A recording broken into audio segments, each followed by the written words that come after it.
Hey, how's everybody doing this evening? Of course, my name is Kent. The channel is EOS San Diego, and I'm in Carlsbad, California. Actually, that's a restaurant right behind me called Vigilucci's. If you ever come here, I don't know if I'd recommend it or not because it's very expensive, but it's a nice atmosphere, nice location. Actually, I'm back on State Street a little bit earlier in the evening, so there's a few people walking around. I don't know if anybody try to jump into my video or not. Sometimes people do after I've had a few drinks, but it looks pretty tame tonight. We'll probably be okay. But anyway, I want to talk a little bit about, well, first of all, I want to talk about the channel because I'm renaming the channel, calling it Crypto Kent as opposed to EOS San Diego because as most people know that follow EOS has been in a rebranding process here for quite a while. In fact, the last year, ENF has been in control, and they've actually upgraded, the technology, the software, to where now they call it Antelope. So Antelope is the current trait or brand that they're using as opposed to EOS. So I don't even know. I mean, if you go to CoinGecko and you do all the searches, you're always going to find EOS, but really the software is Antelope. They're upgrading. They're kind of getting away from the EOS.io software, the Dan Lammer, the Block One, all the other things that are associated with the EOS brand, and they're dividing from that, and that's really a good thing because I made a lot of videos over on EOS, and some of these times when I was making these videos, I wished I'd have been a little less optimistic about the way the process was going because it sure has been a long haul. I'm not completely optimistic or completely pessimistic. I still have a lot of optimism for EOS. I think it's going to do very, very well, especially in this new climate of cryptocurrencies, and of course with Ethereum, they don't have their stuff together, and I think there will be a blockchain that is a smart contract blockchain because there's got to be to run DeFi, and all these other things have to be run on the blockchain, the decentralization that I'm going to talk about a little bit tonight. So I do think EOS has a future in that. But as far as this channel is concerned, I'd like to stay more focused on the economy, what's going on in the future, talk a little bit about our challenge application, which still runs on the EOS.io software. Oh, somebody's got a Rolls Royce right over here. I'll let you. Got a Rolls Royce right in front of Barrel Republic. I don't know if you see it or not. Anyway, my daughter up at Beverly Hills, there's Rolls Royces all over the place up there, but down here they don't have them quite as often. So when you see a Rolls, it's kind of interesting. So here's a Rolls Royce. Let's see if I can get a bit closer to it. But anyway, like I said, I'd like to change the channel a little bit more, talk about the economy, talk about cryptocurrencies, talk about current events and stuff like that. Right there it is. It looks like a pretty new one, actually. So there we go. I don't know if you can see it or not. I never know how these videos are going to turn out until after they're done. And of course, the train's got to be coming through too. So let's get with it. Let's start talking about what's going on in the big picture, the big economy. And when you sit down and you really think about it, what's going on right now is actually technology is very deflationary. And of course, the Feds are worried about inflation. And that's what this whole downturn has been about. I mean, nothing negative has happened. The Feds are just concerned about inflation, and of course they ought to be concerned about inflation because it's probably running over 10%. And that means you got to make over 10% with any transactions or any kind of investments you make just to break even. So if you're making 20%, you're really only making net 10%. So that's a lot to have to overcome.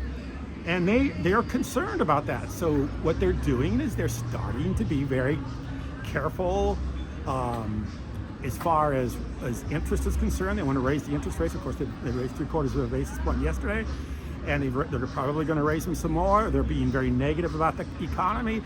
They're continuing to beat the drum of recession and all this other stuff. And I think the reason they're doing this is because they want us to feel like they have control, and they want us to feel like there's not a problem. We got this inflation thing under control.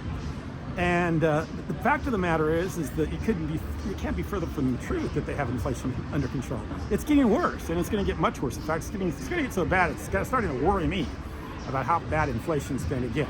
And I'll give you a little example of what I mean by that. Recently, Biden has presented the idea and I think it's already taken effect, I don't know, that they are going to forgive $10,000 worth of everyone's student loan out there, which I'm 100% in favor of. I wish that they just forgive all student loans, but they're going to forgive about $10,000 of student loans. So who's going to come up with all that money? I mean, I think there's a couple $1 trillion worth of student loans out there. 10% of that, I mean, that's a lot of money, and someone's going to pay it back. It's probably going to be the federal government. I mean, the schools already spent the money. They're going to take. They're not going to take the hit. The federal government's going to take the hit. So you got trillions and trillions of dollars that is going to have to be made up to pay for this student loan forgiveness project. And then the other thing that's going to happen, I guess, is everybody that has a student loan is now, their student loan isn't. You don't have to make payments on it until next year. So all the student loan payments and all this $10,000 that people owe is all going to be wiped out and forgiven. You're going to have to start making payments at the beginning of 2023. But for 2022, the rest of 2022, you're going to be pretty much, you don't have to make any more payments. So, but all that money has to come from somewhere. So that's inflationary. The money that's going to have to come from the federal government in order to make up the money that they give to students for the forgiveness of the loan and also for not having to make the payments for the rest of this year. I think it's a good thing because it stimulates the economy. Because if you're not making payments on your student loan, guess what you're doing? You're probably buying a car. You may be doing more shopping. You may buy things. I mean, that all helps stimulate the economy, creates jobs. There's a lot of things. I guess the thing right now, what they're saying is that it's created so much activity that now there's not enough people to, workforce. I watched a video today about a guy who was saying there's a lot of people that kind of checked out on their work. Even though they have a job, they're just not really connected with the job. They're just showing up and doing the minimum. And I think that's going to happen more and more in the future. And people are going to have to start finding out ways of making a living besides working for companies, because companies are going to be laying people off, especially companies when there's a downturn, or if they continue with the interest rate raising. Companies aren't going to be so willing to go out and create or make jobs and have the liability of an employee, because employees are liabilities for corporations. They have to pay for health insurance, they have to pay for retirement plans, they have to pay for women that are taking leave of absences for having children. There's all kinds of things that the employer has to be responsible for when they have employees. So I think a lot of that's going to start to go away, and it's going to be a lot tougher to find a good job. But there's lots of opportunities, just like with me here. I'd like to expand my YouTube channel, open up the boundaries, and start talking about more things, so my audience is more it's a bigger, more vast audience. And I'm not just focused on what's going on with EOS. I'm more focused on what's going on with everybody's life, not just the people that are in cryptocurrency or the people that are invested in EOS. More what's going on with Bitcoin, Ethereum, EOS, and the whole crypto market and the economy in a whole, because that's what really drives the crypto market, is the economy. So we really are in inflationary times. Technology is deflationary. Even like Bitcoin is very deflationary.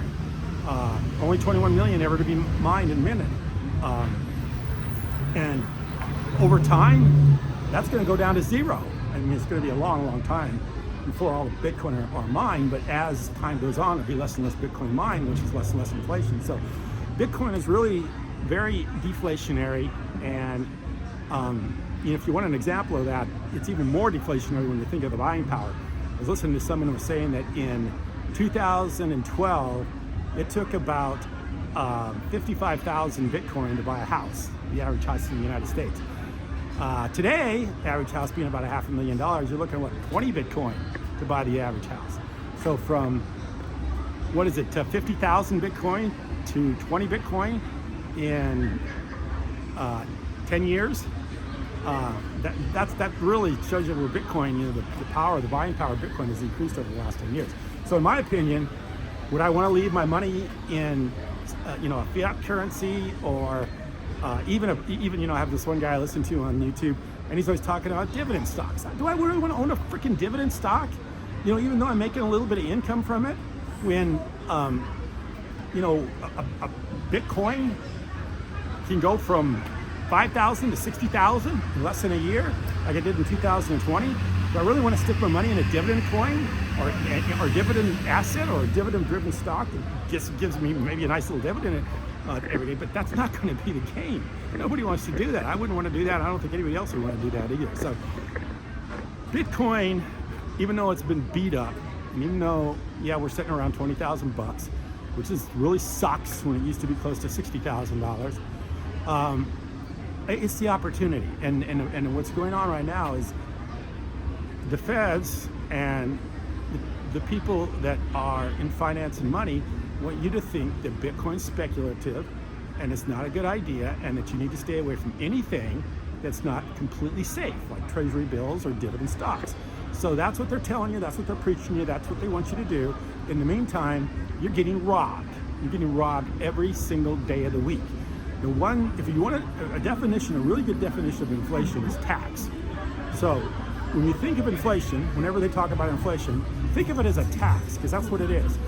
It's the government makes the money, or they legislate the money into existence, but when they pass bills, they need money, so they just go to the Congress, they get the approval, and of course then they ask the feds to print the money, and the money appears. So inflation is actually a tax. So when they say that they're fighting inflation, that's almost like the government standing up and saying, we're fighting taxes. Well, you know, they will say that. They'll say, yeah, we're fighting taxes, and we don't want any more taxes, or we want less taxes. But essentially, you know the government loves taxes, so you know the government loves inflation. So they want you to believe that inflation is being fought and that they're going to get into control.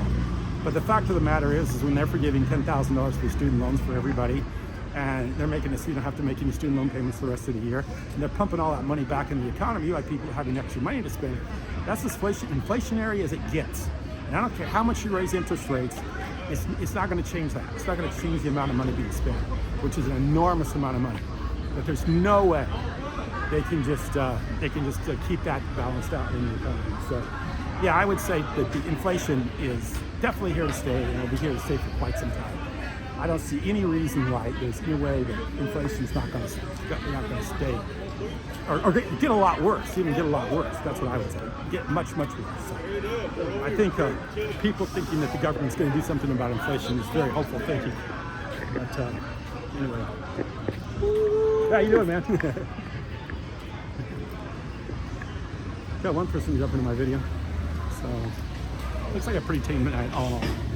But anyway, yeah, if you have a comment or you have some ideas, let me know what you want when I hear me talk about it. I mean, I like talking about cryptocurrency, I like talking about the economy, I like talking about the Federal Reserve, I like talking about interest rates, where they're going, what they're doing, and just everything in general. So, oh, and I got to show you my ride for tonight. Sorry. Instead of bringing my motorcycle down, I brought my scooter down. There we go. There's my scooter right there. My electric scooter. I love this scooter. It's a little bit fun to ride at night. In fact, right after I get done with this video, I'm heading down to the beach, and I'm going to run along the beach. I'm trying to run a mile along the beach in the sand every night to get myself in better shape. So maybe one night I'll take you down on the beach. I don't know if it's going to be too dark down there or anything like that. But yeah, inflation's here to stay. It's probably going to get a lot worse. Jobs and the economy is probably going to get a lot worse. But I think if you stay with the cryptocurrencies, you keep your money in Bitcoin, you know, and you just hold on for a little bit of time, I think things will be okay. I appreciate you watching. Thank you.